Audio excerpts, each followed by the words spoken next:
tayo po ay pinagsama-sama sa ito upang mag-aral ng musunod ng iba. Tama yung sabi ni Brad, ang pag-ibang dito, yung nagsalinting.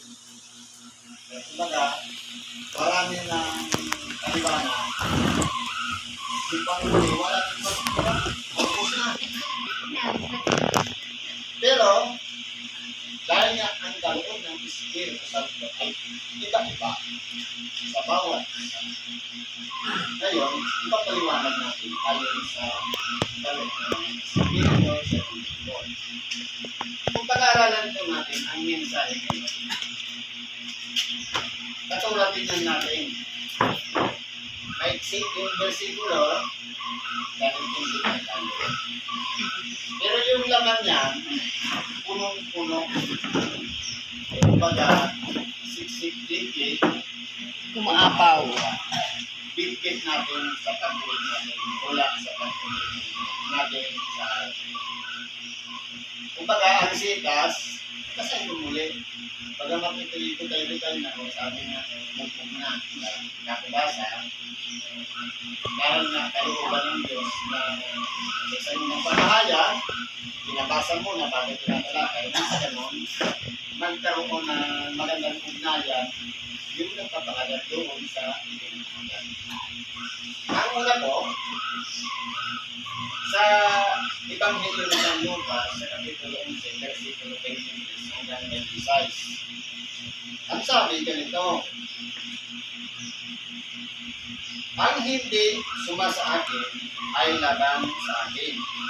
At ang hindi nag-iimpok na kasama ko ay nagsasambulan. Ngayon po, kung pag-aaralan natin, anong ibig sabihin dito ng ating nakikinig?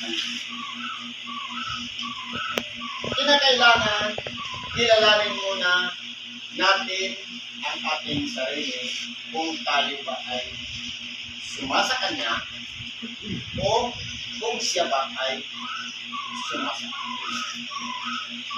Kapagkat, hindi natin maaaring sabihin na ako'y kay Kristo at yung iba naman ay hindi. Sapagkat, meron po yung palatandaan, yung tinatawag na koneksyon kay Kristo. Sabi po dito sa Juan 15, ang bawat sanga na sa akin ay hindi nagbubunga ay inaalis na. Halimbawa, connected tayo kay Kristo, pero wala naman siyang nagagawang mabuti sa kapwa, tinatanggal niya.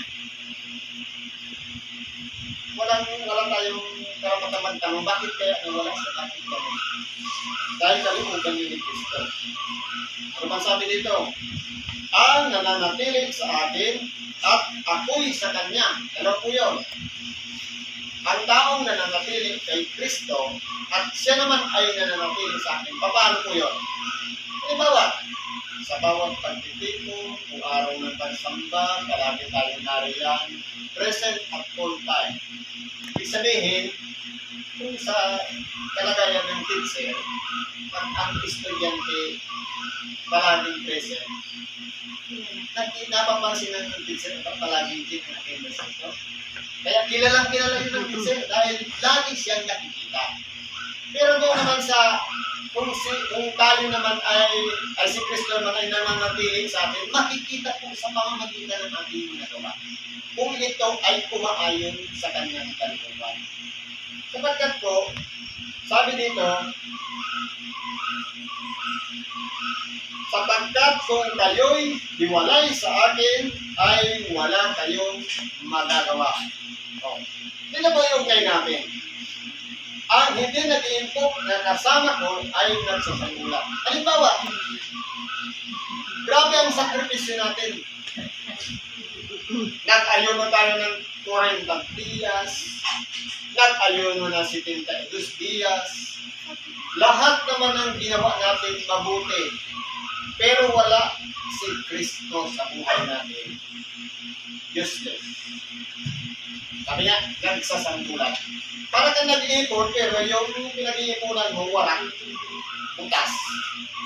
Ibig sabihin, hindi po yun nagpapatuloy dahil hindi natin kasama si Kristo na habang ginagawa natin. Kaya ano po ang tinuturo sa atin? Manalangin. Pagdilat ng mata, magpasalamat sa Diyos, at humingi ng patnubay, ano man ang, napagkasya natin pupunta tayo sa ganitong lugar. Pag ninegosyo tayo sa ganitong lugar, palagi natin siyang kasama. Para, ano man ang biyaya na tinanggap natin, kasama natin siya, ibig sabihin, malalagay yun sa tama. Maibabahagi natin sa ating mga kapatid na nangangailangan din ng tulong kahit na yun ay kapiraso langan o kakaunting tulong na ibinibigay sa kanya, yun po ay magagawa natin dahil kasama natin si Kristo na nananahan sa buhay natin, kaya natin nagagawa ang isang bagay. Ganyan po yan. Ano ba sabi dito? Pagka ang karumalduman na espiritu ay lumalabas sa isang tao ay lumalakad sa dakong walang tubig. Bakit po hindi sa may tubig? Sapagkat kung magkasawa ka sa doon sa katawan na pinanggalingan niya, napunong-puno ng tubig. Kaya ngayon, hahanap siya ng kanyang pagpapahinga. Sabi nito, na humahanap ng kapahingahan. Ibig sabihin, pagod na pagod siya. At pagka hindi makasumpong, ay sinasabing babalik ako sa bahay na nilabasan ko. Kung pag-aralan po natin, kung yun ang espiritu na lumabas sa tao, bagamat sa'yo walang nasumpungan, nagpaplano rin mag-isa, siguro, dapat kailangan din yung nilabasan may sarili rin plano. Dahil, halimbawa, tama yung sabi kanina, pinangaralan ng Ebanghelyo, lumayas yung espiritu, gumaling, kumbaga, paisi-isi na, magaling na ako. Pero hindi alam, yung lata, dahil, kumbaga, matagal na yung espiritu na nahan doon, ang mangyayari dyan, parang hindi na bago sa kanya kung pabalik-balik siya. Pero, hindi niya na kayang kontrolin. Dahil, yun ay hindi niya na kayang galawin. Diba? Yung espiritu pumasok na hindi masamang tao. Nung lumabas siya, bumuti yung tao. Ngayon, kung bumalik ba siya, hindi niya na kayang galawin yun. Kung pag-aralan natin, ano ba ang ibig sabihin ng espiritu? Ang espiritu ay diwa. Halimbawa, yung mga pumapasok sa isip natin, dalawa yan, yung nililikha ng isip natin at yung tinatanggap ng isip natin. Yung nililikha ng isip natin, yung sarili natin plano. Yung natatanggap natin sa pamamagitan ng sabi o narinig natin sa ating kapwa, yun ang tinatanggap natin. Kumbaga, pinaprocess siya ng utak kung ano ang sagot mo, Lord. At yung sarili ng plano, yung hindi mo pa nagagawa, yun ang sarili ng plano. Ngayon, ang kikilalanin natin doon, ano ba yung umuudyok sa atin na espiritu doon? Sapagkat, kung titingnan natin, ang sangkap ng tao, tatlo. Katawan, kaluluwa, espiritu. Meron tayong sariling espiritu. At meron pa doon isang espiritu na nananahan doon, kikilalanin natin yung kung yun ba ay sa Diyos o hindi. Kung magandalawang udyok yan, mabuti, masama. Kaya, tama yung sinabi kanina. Ang kalagayan ng isang tao ay katulad ng Diyos. Tama po yun. Sapagkat maging si Satanas, alam din yun. Hindi ka mamamatay, kundi kayo'y magiging Diyos din naman. O, ibig sabihin, hindi totoo yun. Kung totoo, ang pagkakilala ng mabuti at masama ay isang kalagayan ng pagka-Diyos. Ngayon, tayo yung may kalayaan tayo. Binigyan tayo ng kalayaan ng Diyos. Pumili ng mabuti at masama. Ang tanong doon, alin ba yung nilalakaran natin? Yung mabuti o masama? Ngayon, kung masama ang nilalakaran natin at dumating yung panahon na nakarinig ng Ebanghelyo nagsisi at nagbalik loob sa Diyos, ang nandoon na masamang espiritu na umuudyok, lumalabas yun. Ngayon, saan siya pupunta? Hanap siya sa lugar na walang tubig. Pahinga siya doon. Ngayon, ang mangyayari doon, sabi dito, at pagdating niya ay nasusumpungan niyang walis na at nagagayakan.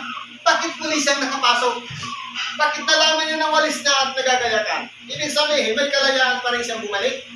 Ang tanong, kaya niya pa bang kontrolin mag-isa yung kalagayan ng tao? Hindi na po. Kaya ang gagawin niya, kung magkagayon, yumayaon siya. Umaalis muli.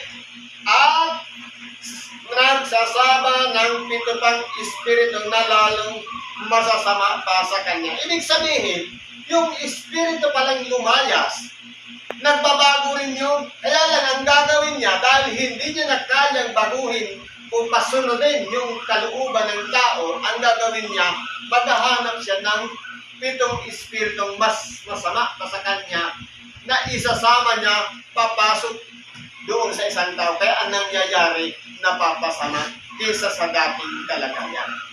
Kung dati, ang sakit, masakit lang ang ulo, napasma, pag nabinat, halos ikamatay na. Yan po ang nagiging kalagayan ng tao. Ganun din naman sa mga binigyan na ng pagkakataon na magsipagbalik loob sa Diyos. Yun nga pong nakakatakot. Dahil, yung pagtubo sa atin ni Kristo, wala pong repetition yun. Minsan lang siya nag-alay ng buhay. At minsan din dumating sa atin ang kaligtasan. Kaya, wala na pong natitira panghain na patungkol ulit sa kasalanan na babalik ulit si Kristo para ialay muli ang kanyang buhay. Sapagkat ang lahat ng nakasulat sa kanya ay ginanap niya na at wala nang ibang nakasulat pa sa kanyang pagbabalik maliban sa paghuhukom. Ibig sabihin, yung pagbalik ng ating dakilang Panginoon, paghuhukom na yon. Sapagkat yung mga unang inihula sa kanya, natapos na, ginanap niya na. Kaya ngayon, sa mga tao na naliwanagan na at nakalasap na ng kaloob ng langit sa makatuwid bagay yung mga biyaya bilang isang lingkod at tagasunod ni Kristo, wala nang natitira panghain, bising ipinako nilang muli o ibinilad sa kahihiyan ng ating dakilang Panginoon. Kaya pang magiging kalagayan natin mga tao, kung yung espiritu na lumabas ay nagplano na siya ibabalik, kinakailangan yung nilabasan o yung kung saan na tumagal ng mahabang panahon yung espiritu doon na nagpudyok, dahil nagsisina yung tao, dapat may sariling pagpaplano. Ano yun? Yung tanggapin si Kristo at manatili sa Kanya. Sabi nga dito sa, basahin mo ito. Sabi dito sa unang Korinto 10:12 hanggang 13. Ito naman ang planuhin natin. Kaya ang may akalang siya'y nakatayo, mag-ingat na baka mabuwal. Huwag tayong sobrang kumpiyansa sa sarili natin. Okay na ako. Kayang-kaya ko na. Mag-ingat na baka mabuwal. Bakit po? Hindi dumating sa inyo ang anumang tukso, kundi yaong matitiis ng tao. Tapat ang Diyos na hindi niya itutulot na kayo'y tuksohin ng higit sa inyong makakaya, kundi kalakip din ng tukso ay gagawin naman ang paraan ng pag-ilan upang ito'y inyong matiis. Halimbawa, kumpiyansa na nakatayo. Okay na ako, di na ako. Mag-ingat tayo baka mabuwal. Ano ang pamamaraan ng kalaban para ang isang nakatayo mabuwal? Walang iba ang tukso. Yung pamamaraan na yung kukunin kunin yung atensyon natin na kapag nakapokus na tayo doon sa plano ng masama, yung kahinaan natin, yun ang gagamitin. Kaya, ang nangyayari po, napapahamak na muli. Pero sabi nito, tapat ang Diyos. Ibig sabihin, hindi niya tayo pababayaan. Kumbaga, ang darating na lang na tukso sa atin, yung ayon na sa limitasyon ng tukso na hindi na kagaya ng dati. Na kung halos, pabagsakin tayo, hindi na tayo makabangon, minsan, parang ayaw na natin mabuhay, sumusubok na tayo, pero tapat ang Diyos, hindi po siya manduloko. Gagawin niya ang lahat ng kanan. Pero, meron din tayong gagawin. Walang iba na kalakip din ng tukso ay gagawin naman ang paraan ng pagkilat. Halimbawa, tinutukso ka na ng babae, sige, lumapit ka pa ng gusto mo. Dapat ilagan mo. Kaya yan ang tinuturo sa atin na nang sa ganun, tayo ay makasalba o makalayo doon sa pamamaraan na makabalik muli. Kaya, ang nangyayari, kapag natukso, pabalik na muli. Kasi hahanap ng paraan yung manunukso upang sa ganun, makapasok siya. Kaya ang gagawin niya, tutuksoin muna, pag nagkasala na, saka na muli makakabalik ng masamang espiritu. Ganyan po ang pamamaraan yan. Katulad din naman yun sa mga halimbawa. Dibaga, umaalala natin, ang unang tinuro ng ating dakilang Panginoon sa kanyang mga alagad. Walang iba, yung ipinagkaloob niya, yung biyaya, patungkol sa kalakasan upang sakupin ang mga espiritu. Halimbawa, sabi dito sa Mateo 10, ang kaharian ng langit ay malapit na. Pagaling kayo ng may sakit. Pabang kayo ng mga patay. Linis kayo ng mga kito. Palabas kayo ng mga demonyo.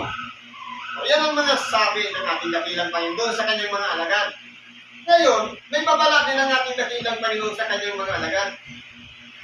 Gayon may, huwag ninyong ikagalak ito na ang mga espiritu ay nagsisisuko sa inyo, kundi inyong ikagalak na nangasusulat ang inyong mga pangalan sa langit. Kaya doon naman sa mga tao na may kakayahan na magpalayas ng demonyo. Halimbawa, yung kalood na pagpapalabas ng demonyo, doon naman yung sa tao na nagpapagaling.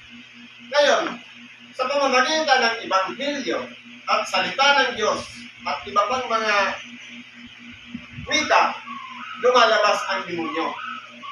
Ngayon, huwag natin isipin na kapag halimbawa, hindi pa natin lumabas ang demonyo, magbunyi na tayo. Hindi po. Ang sabi dito, huwag kayong mga gayon na, huwag ninyong ikagalak ito na ang mga espiritu ay nagsisisuko sa inyo. Halimbawa yung espiritu lumabas, dapat hindi tayo mag-focus doon. Kundi ang sabi dito, kundi inyong ikagalak na nanangasusulat ang inyong mga pangalan sa langit. Ibig sabihin, kapag ang isang tao pinagkaluban magpalabas ng demonyo, ang kanyang pangalan pala ay nakasulat doon sa langit. Patunay po yan. Kaya, kung halimbawa pinagkaluban tayo na magpalabas ng demonyo at nagagawa natin, huwag tayong masihan doon na baka ang mangyari niyan, magmataas tayo. Kundi, yun po ang patotoo na ang isang tao na nakapagpapalabas ng demonyo, ang kanyang pangalan ay nakasulat doon sa langit. Ang kanyang pangalan. Sa magkatuwid bagay doon sa libro ng buhay, lahat ng lingkod ng Diyos na gumagawa ng mabuti naroon. Pero po, may warning. Dahil, sabi nga kanina, ang leon o ang diablo ay parang leon na umupo na naghahanap ng masisira niya. Hahanapin lahat ng kahinaan natin. Di ba ga, meron tayong kalakasan. Malakas tayong manalangin, malakas tayo sa ayuno, sa kumbaga, pagpipigil, lahat nagagawa natin. Pero may weakness. Yun naman ang pinupunter yan sa Satanas. Kaya mag-ingat po tayo na manatili tayong huwag lang pagkakumpiyansa, kundi magpatuloy lang tayo sapagkat ang labanan po dito sa ibabaw ng sanglibutan, hindi po yung tao ang kalaban natin. Hindi laban sa laman at dugo, kundi laban sa mga espiritu. Yung mga taong nakapaligid sa atin, ginagamit lamang sa pamamagitan ng mga salita na kanilang binibitawan na atin naman naririnig at tinatanggap. Yun po yung simpleng paraan para makuha yung mga kahinaan natin. Kaya, huwag po tayong pagkakumpiyansa, kundi yung mga bagay na mahihina tayo, yun ang palakasin natin. Nang sa ganon, tayo ay magtagumpay hanggang sa pagbabalik ng ating dakilang Panginoon. Bagamat nakasulat ng ating pangalan sa libro ng buhay, tayo ay tatanggap pa rin ng tutong sapagkat ginawa natin ang ayon sa kanyang kalooban. Ganito, pag-aralan natin yung isa pang sitas. Sabi po dito sa Ebanghelyo o sulat ni San Pablo sa mga taga-Roma, sa Kapitulo 12, versikulo 1 hanggang 3, ang sabi ganito, "Kaya nga, mga kapatid, ipinamamanhid ko sa inyo alang-alang sa mga kahabagan ng Diyos na inyong iharap ang inyong mga katawan na isang haing buhay, banal na kaya-aya sa Diyos na siya ninyong katampatang pagsamba." Kung pag-aaralan po natin, mula sa isang kalagayan na tayo ay marumi o makasalanan, nagsugo ang Panginoong Diyos sa pamamagitan ng isang tagapagpahayag sa makatuwid bagay evangelista o pastor man yan. Basta ang dala-dala niya ay salita ng Diyos. Ganito po kasi yan. Ang tao ay nariyan. Ngayon, ang pamamaraan ng kalaban, tukso. Ang pamamaraan naman ng Diyos, mangaral ng mabuting balita. Meron tayong kalayaan tumanggap at hindi tumanggap ng aral. Sapagkat kung tayo ay nabuyo na ng pagkakasala ng sanglibutan ito, mahirap po magkaroon ng puwang sa ating puso ang Ebanghelyo. Sapagkat ang nangyayari po yan, nakasanayan natin yung mga makasanlibutan bagay. Minsan, ang sarili nating mga gawa, tinatamaan ng Ebanghelyo, kaya iniiwasan natin yung Ebanghelyo. Kung papansin natin nga, sa mga talingke, may nangangaral dyan. Ibising-bisi ka, minsan hindi mo pinapansin, pero tinatamaan na pala. Ganyan ang Ebanghelyo. Kapag yan ay nanunuot na sa ating daing at pumapasok sa puso natin at nasasaktan tayo, yun yung Ebanghelyo. Yun yung mabisa kaysa alinmang tabak na may dalawang talim. Ngayon, dahil nga sa kahabagan ng Diyos, nagsugo siya ng pangaral at tinanggap natin yung aral at binago tayo. Kinakailangan meron na naman tayong gagawin. Sabi dito, iharap ninyo ang inyong mga katawan na isang haing buhay. Halimbawa, palagi tayong nasa simbahan. Nakikisama tayo sa panalangin, sa awitin, sa pakikinig ng Ebanghelyo. Dapat doon, magpakatotoo po tayo sa ating buhay kung ano tayo sa harapan ng Diyos. Dahil mula sa isang maruming kalagayan, pinatawad tayo at kinugtog tayo at tinawag tayong mga anak ng Diyos at tinawag naman tayo ni Apostol Pablo na mga kapatid. Sa mga kapatid, wala na tayong pinag-iba. Kung tinatanggap natin kapatid yung mga hindi natin kadugo, bakit sa kalagayan ng espiritual bilang isang mananampalataya tayo po ay magkakapatid? Sa mga tuwitong si San Pablo ay tinawag na tayong mga kapatid, wala na tayong pinag-iba sa kanila. Ibig sabihin nito, dahil sa habag ng Diyos, ang gagawin naman natin, iharap natin ang ating sariling buhay. Sa oras kaya ng pananalangin, tayo kaya ay nagninilay-nilay ng habang binabasa ang panalangin? Sa oras kaya ng mga awitin, tayo ba'y pinag-aaralan natin ang tono ng bawat awitin ng sa ganun? Makisabay tayo doon. sa oras kayo ng Ebanghelyo, ang ating kayong sarili ay nandoon bilang isang tao na may sangkap ng isang bahagi ng katawan. Walang iba ang tainga na tagatanggap ng lahat ng naririnig at itinatagos natin sa ating puso ang mga Ebanghelyo. Sa makatwid, kung ginagawa natin ang makisama sa panalangin, ang makisama sa awitin, ang makinig ng salita ng Diyos, tayo ay nasa haing buhay, active sa harapan ng Diyos. Sapagkat kung ano yung nangyayari, nandoon ang presence of mind ng bawat isa sa atin. Ano bang sabi dito? Haing buhay, banal. Ang sarili po kaya natin sa bawat pagsamba natin, lalong-lalo na sa mga pagtitipon, nakapaglinis ba tayo ng ating mga kalooban?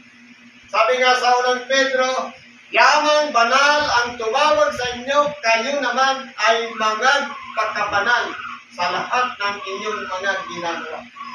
Paano po ba yung ibig sabihin ng pagpapakabanal? Ang pagpapakabanal ay hindi po kalagayan na dahil may bitbit ka na ng banal na kasulatan, banal na. O dahil maputi ang damit, kung kumagang sobrang linis ng mga kilos, ay banal na.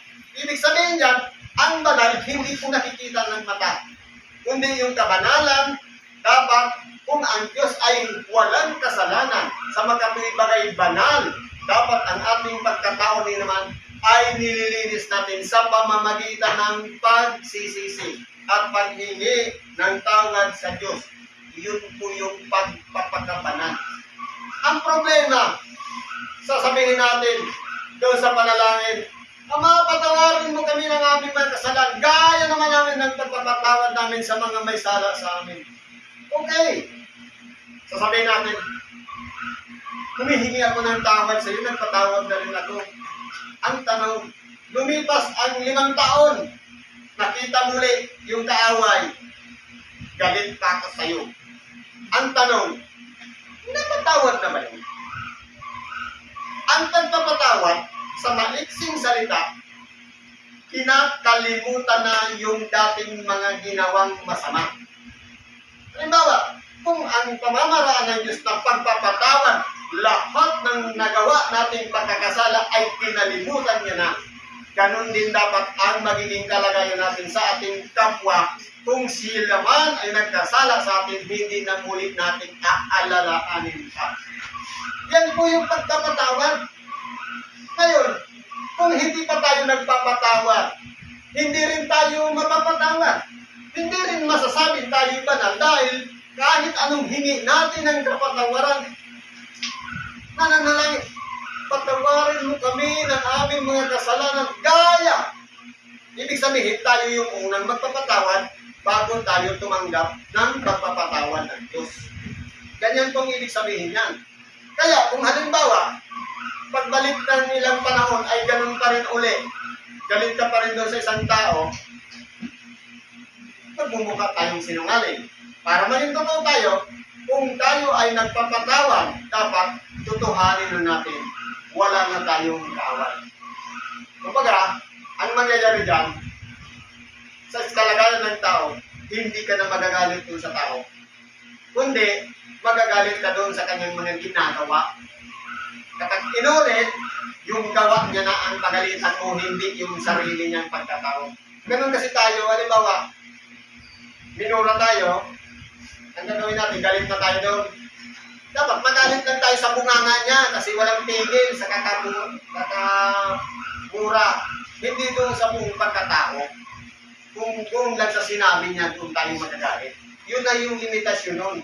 Kapag tayo ay nag-iingat na bilang tagasunod ni Kristo, yun na yung pamamaraan natin. Nagagalit tayo doon, pero may intensyon tayo na bagamat siya nagsalita ng masama sa atin, ang intensyon natin, baguhin siya na hindi niya na muling gawin sa atin ang pagmumura ng sa ganun mahikayat natin siya. Sabi nga, mag-ingat ka sa iyong sarili at sa iyong turo at baka ikaw naman ay matukso. Kaya, tayo po'y pinapag-ingat kapag tayo lalapit sa ating kapwa. Ano ba sabi dito? Ay buhay, banal at na kaaya-aya. Tayo ba'y wala nang mga natitira pang mga maliliit na bagay diyan sa ating katawan, sa kalooban ng isip o puso na mga hinanakit, sama ng loob, uot, galit sa kapwa. Kapag yan po, kapag ang Espiritu Santo ay nananahan sa buhay natin, kakaliputin niya lahat ng laman ng utak niya, pati laman ng puso. Ngayon, hindi po masasabi na katampatang pagsamba. Ang mangyayari niyan, wala na tayong pinag-iba sa mga eskribas at mga parisiyo na mga mapagpaimbara. Ang nangyayari niyan, kaplastika na lang. Pupunta ng simbahan, para lang magsimba, pag-uwi, ganun ulit. Ang nangyayari niyan, pakitang tao na lang yung kabutihan sa kapwa. Pero ang hinahanap ng Diyos, yung totoong tao, na ginagawa niya ang ayon sa kalooban ng Diyos at nanandidiyan sa ating mga puso. Yan ang hinahanap ng Diyos. Kaya ngayon, hindi po malayo ang Diyos. Hindi kayo na kailangan magtingala pa tayo hanapin natin siya. Nandito siya. Ating puso, dyan sa nananahan. Kaya, ang susi po dyan, para masumpungan natin ang salita ng Diyos, o masumpungan natin ang Diyos sa ating mga buhay. Sabi dito sa 1:14, sabi dito, kung ang sino man ay umiibig sa akin, love Christ, iniibig natin si Kristo. Dapat hindi lang sa bibig. Dapat, yung pangalan niya, iniibig natin, pati yung aral niya, o yung turo niya. Kung ang sino man ay umiibig sa akin, ay kanyang tutuparin ang aking mga salita. Para mapatunayan na iniibig natin si Kristo, kinakailangan maging tagatupad tayo o tagasunod ng kanyang mga sinabi. At siya'y iibigin ng aking Ama. Ang Ama naman ang iibig sa atin. Dahil kasunurin na tayo eh. Tagatupad na tayo sa sinasabi ni Kristo. At kami pasasaktan niya. Ibig sabihin si Kristo at yung Ama ay mananahan na sa atin. At siya ay gagawin namin aming tahanan. Ang tanong, malayo pang nasaan ang Diyos? Hindi na sa puso natin. Mananahan na siya sa buhay natin. Kaya mangyayari dyan, lahat ng mga bagay na ating pag-iisipan at iisipin pa at gagawin at kung saan man tayo pupunta, lahat dikta na ng Espiritu Santo sa makatibagay ng kapangyarihan ng Diyos suma sa atin na ang Ama, pati ang kanyang salita. Kaya po, kung yan ang pamumuhay natin dito sa ibabaw ng salita, wala nang problema. Ngayon, kahit anong gawin natin, hindi talaga yung magsasambungan. Sa makatibagay, nakakapag-ipon tayo ng kayamanan ng mabuti doon sa kalangitan at kahit ng mabuting bagay dito sa ibabaw ng salita, hindi po tayo makakaligtaan ng Diyos. Kahit sa araw ng paghuhukom, ang pangalan natin nakasulat sa aklat ng buhay, hindi tayo pwedeng itanggi ay hindi ito kilala. Dahil tayo ay pinananahanan ng Diyos at pinananahanan ng salita ni Kristo sa pagkatuwid bagay. Kung yun ang ginagawa natin, tayo ay may panutungo o patunay na sa lahat ng ating mga ginagawa ay ganito na. Magpalabas ka ng demonyo, lalabas ng demonyo. Dahil sumasa atin ang Diyos. Mas power po lang Diyos isa doon sa demonyo.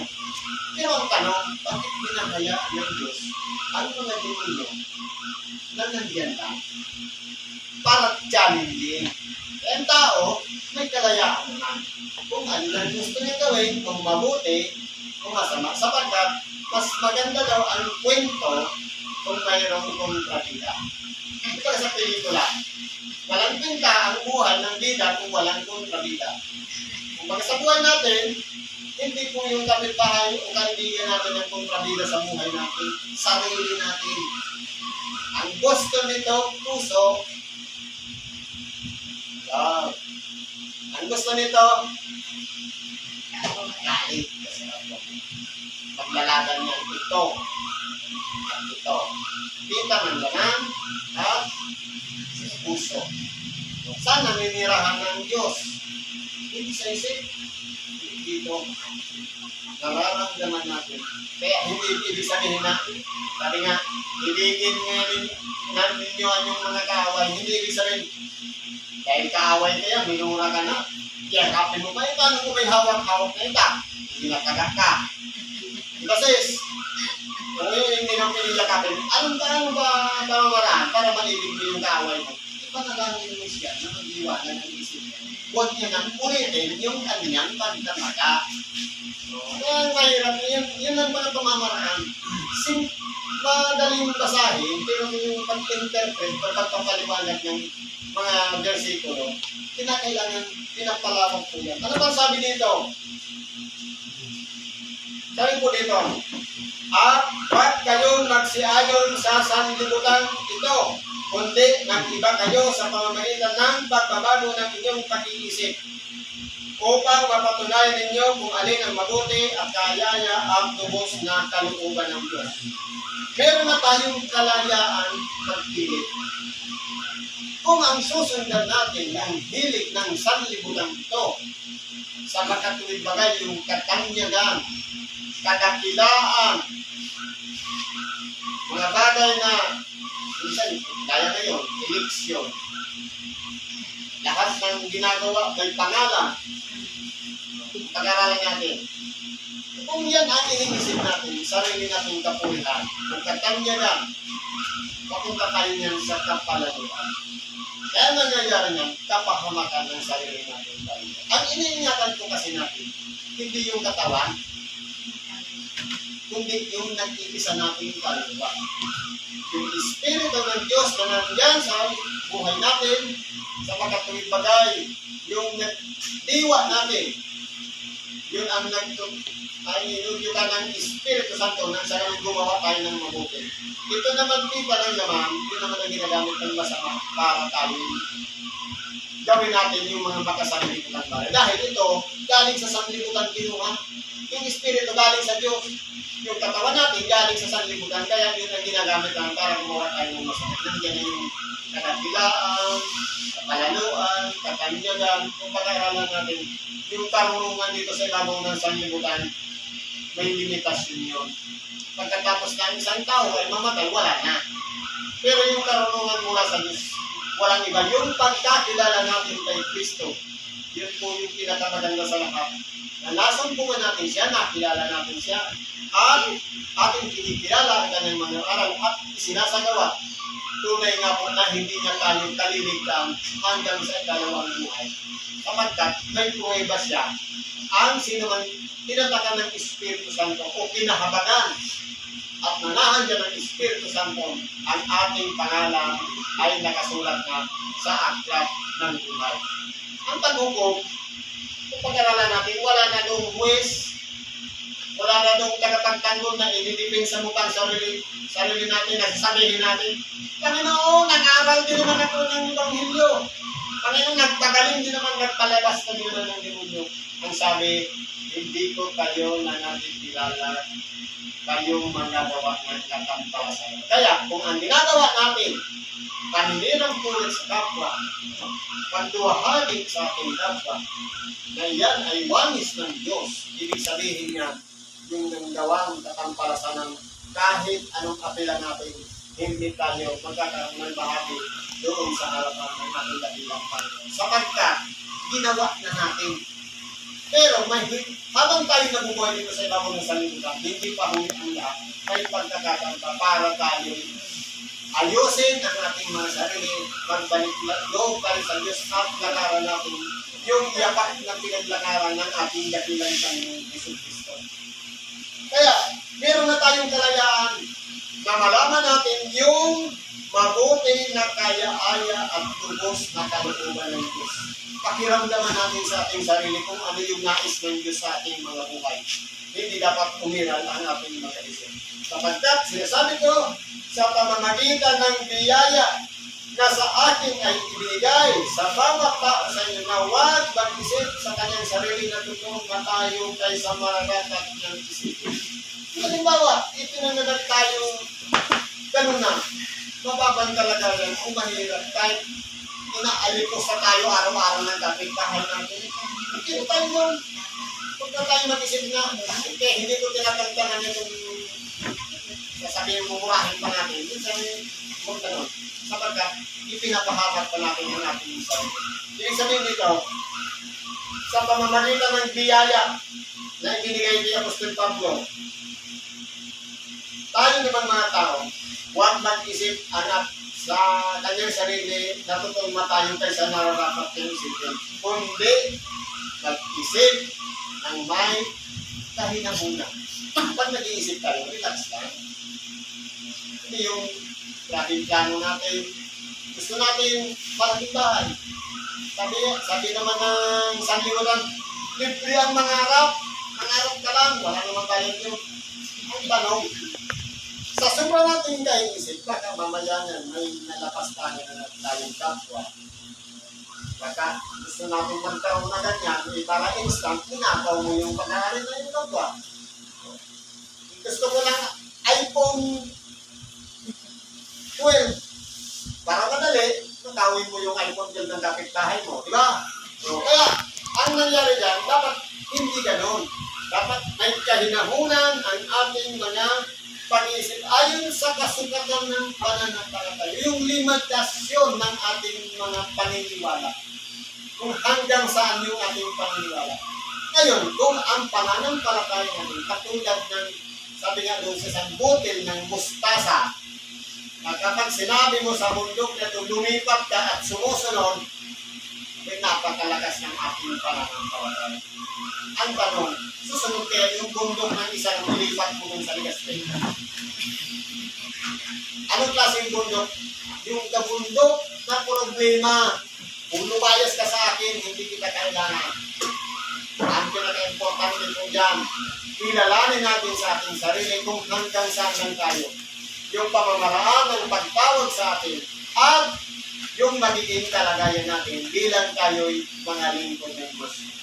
Hanggang doon, ang talaan, halimbawa, gusto ko lang ay maging sikat, gusto kong yumaman. Inaalala ko tuloy yung panahon, gusto ko, ayaw ko maging manghihilo. Ikaw dito ka. Ang nangyari, yung namatay yung tatay ko, patutuban ng Diyos ang nasulo. Hindi yung gusto ko. Kaya sa buhay natin, dito sa ibabaw ng sarili, ang ating mga pananampalataya ay may kasagatan. Kung ginagawa natin ang kalooban ng Diyos at mahinahon tayo ng papasakot sa Kanya, wala pong magiging problema. Ang importante dyan, yung pamamaraan ng ating pagsunod sa mga yapak na iniwan ng ating datinang Panginoon, yung mga halimbawa na ibinigay niya at isinulat ng kanyang mga alagad. At yung pamamaraan ng pakikitungo sa kapwa at pagsunod sa kalooban ng kanyang mga, doon tayo manatili tayo doon sapagkat magkakamit tayo ng ganting may kasamang pagkapala o tinatawag na ganting pala sa makatuloy-tuloy ang putong ng buhay. Pero ang problema, minsan, ang ating sarili, hindi natin kayang ilayo sa kapakinakan. Bakit po? Pagka minsan, makarinig lang tayo, sabi nga hindi daw yung ilang tao na lang ang itako sa cross. Tayo nga, duraan lang tayo ng kapwa natin, iwan ko lang kung hindi natin sinunod. Pero si Kristo, dinuraan, silipat, niyatakan, inalimura, dinumahagi, wala siyang naging ganito. Kundi, pinatawag pa tayo. Pero tayo, hanggang kamatayan, hindi pagkakataon. Duraan lang. Yan ang kalagayan ng tao. Pero sa kalagayan ni Kristo, mahinahon si Kristo, mapagpatawad, tayo ay tumanggap ng kanyang kahabagan, kaya tayo nandito sa propeta at nagtutulog ng ibang mundo. Yun yung pamamaraan ni Kristo. Na walang iba, sumunod tayo sa kanyang likuran. Sa magkatuloy pa daw. Kahit tayo'y inaalimura o inaalimura, sasabihin, Espiritista, na demonyo yan. Kung si Kristo, pinaratangan prinsipyo ng demonyo, tayo naman tinawag na sa demonyo, ibig sabihin, nasa likod tayo ni Kristo, nakasunod tayo. Kung tayo ay sinisira, meron kang ngayon. Ang mahalaga, ginagawa natin, mahinahon ang lahat ng magalayon sa sukap ng natin para magkarapan. Siguro hanggang dito na lang ang ating pakikibahagi. Salamat at pagpalayan ng Diyos at isang maraming lago sa bawat kapatid.